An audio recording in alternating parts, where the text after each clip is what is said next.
Všetci mlčia ako zarezaní. Povedal som niečo zlé? Majú pocit, že ma dostali do úzkých, ale ja v úzkých nie som. Chcem len vedieť, ako to myslia. Ale oni stále mlčia. Tentokrát aj Luke. Poprvýkrát ho vidím držať hubu. Tak, čakám, ale on nič. OK, zhrniem to.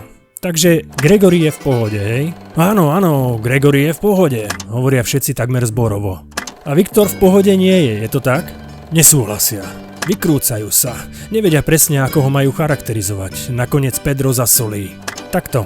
Ak s Viktorom vydržíš jednu sezónu, tak budeš frajer. Beriem to ako výzvu. Slovo do bitky. Pozriem sa mu do očí a vidím, že to myslí naozaj vážne. To snáď trochu preháňa, nie? Že by to bolo tým alkoholom? Pozriem sa na Luka.